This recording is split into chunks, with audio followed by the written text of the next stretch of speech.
Pergerakan feminis nyata tidak mampu memerdekakan wanita sama sekali. Tuntutan persamaan hak nyata masih meninggalkan satu soal yang belum selesai.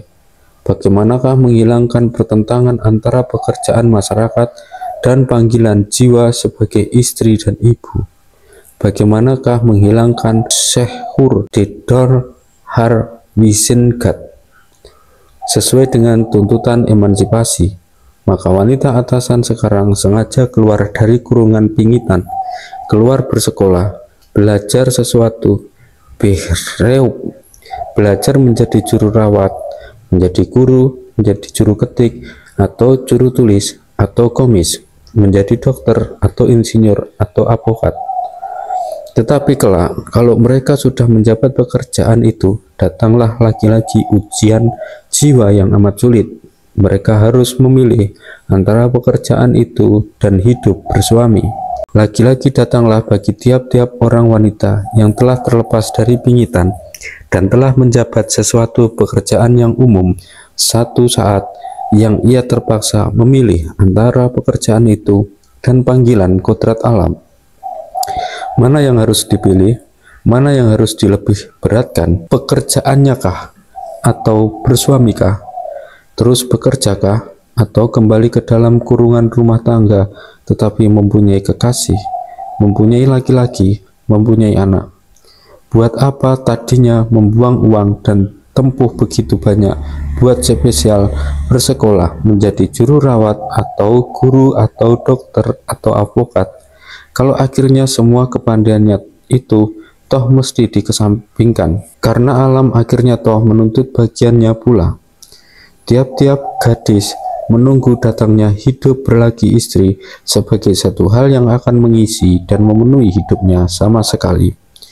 Pekerjaannya di dalam masyarakat itu buat dia bukan pekerjaan buat seumur hidup, tetapi sekedar satu tingkatan peralihan saja kepada pekerjaan yang sebenarnya, yaitu hidup berlagi istri. Demikianlah gambaran jiwa yang saya baca di dalam tulisan salah seorang pemimpin wanita feminis.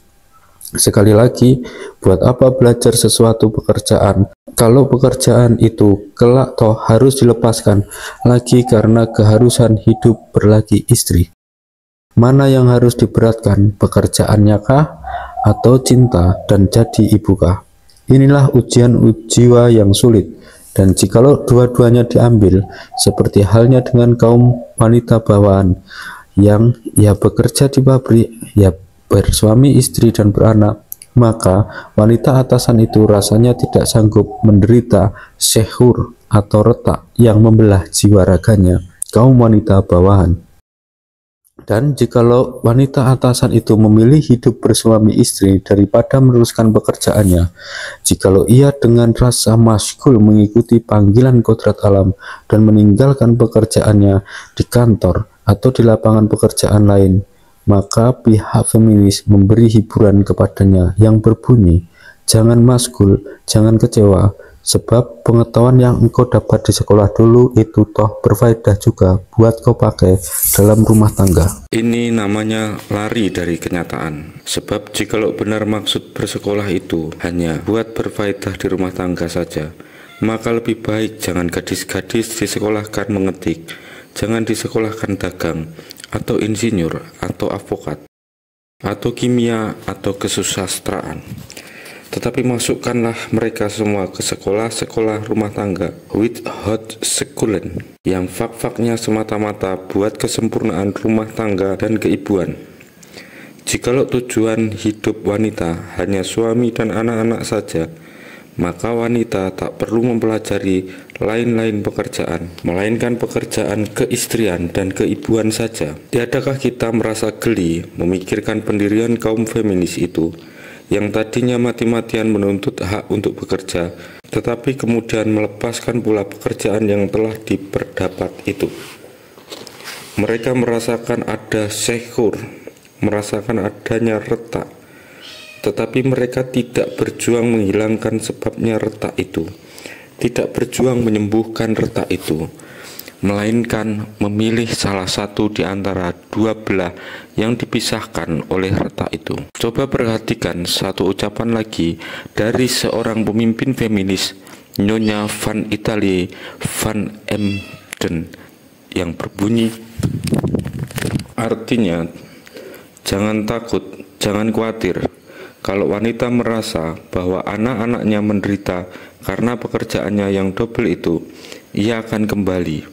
Kalau ia harus memilih, anaknya lah yang ia pilih. Isinya ucapan ini benar. Kalau ia harus memilih, anaknya lah yang ia pilih. Memang demikianlah jiwa wanita. Memang demikianlah harusnya jiwa wanita. Wanita yang tidak mengutamakan anak tidak pantas bernama wanita. Itu bukan soal lagi, tapi yang menjadi soal ialah apa sebab ada retak dan bagaimana menghilangkan retak itu dengan memakai perkataan-perkataan Nyonya Italie van Emden sendiri. Maka soalnya ialah apa sebab anak-anaknya menderita karena pekerjaannya yang double itu? Tidakkah mungkin diperdapat satu susunan masyarakat yang anak-anak tidak menderita walaupun ibunya mengerjakan pekerjaan double?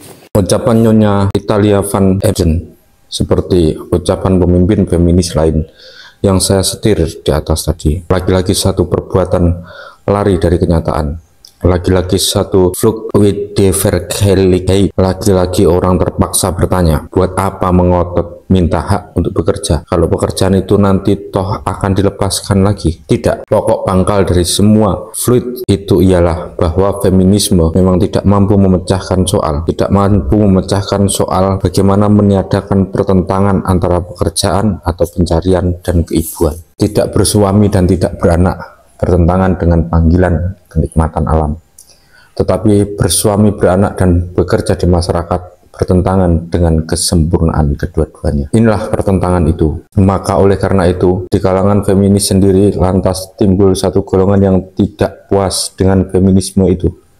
Golongan inilah yang menyebutkan dirinya kaum neofeminisme. Mereka bermaksud mengoreksi feminisme itu, tetapi koreksi itu makin salah, makin menandakan kelemahan pendiriannya. Hanyalah barangkali lebih jujur. Sebab bagaimana pendirian neofeminisme di dalam satu kitab tulisan D.L. Der Feminisme and New Feminisme diterangkan bahwa pokok neofeminisme ialah pengakuan lebih dahulu bahwa tujuan hidup wanita ialah bagaimanapun juga suami dan anak. Maka oleh karena itu tujuan pergerakan wanita haruslah menyempurnakan wanita buat hidup bersuami dan beranak. Maka neofeminisme bermaksud mendidik dan mempersiapkan wanita, terutama gadis, supaya ia kelak dengan sempurna dapat mengerjakan kewajibannya sebagai istri dan sebagai ibu. Neofeminisme tidak mengutamakan lagi pekerjaan, tidak mengutamakan lagi persamaan hak atas pekerjaan dan pemilihan. Tidak lagi menjadi titik berat aksinya, suami dan anak, cinta dan keibuan. Kesitulah pandangan matanya, menyempurnakan wanita buat hidup bersuami dan beranak. Dengan samar-samar saya melihat lagi jirimnya pergerakan wanita tingkat ke-1. Sesudah hampir 200 tahun pergerakan wanita, kini kembali ke tingkat itu. Tanda apa ini? Tak lain tak bukan tanda ketakmampuan. Tidak mampu menemukan pemecahan satu soal. Dicoba begini, dicoba begitu, akhirnya dicoba begini lagi. Pemecahan tidak terdapat. Jalan yang diturut ternyata jalan buntu. Dan karena jalannya buntu, lantas mundur kembali ke tempat yang ditinggalkan 200 tahun yang lalu. Karena jalannya buntu, lantas mau menjalankan koreksi. Tetapi koreksi itu bukan mendobrak kebuntuan itu, melainkan membiarkan kebuntuan itu dan mundur kembali ke suami dan anak saja. Mundur kembali ke penyempurnaan wanita, mundur kembali ke sarang rumah tangga, dengan melepaskan pekerjaan di masyarakat, melepaskan persamaan hak, melepaskan hak perwakilan, dan lain-lain lagi tuntutan progresif yang sebagainya.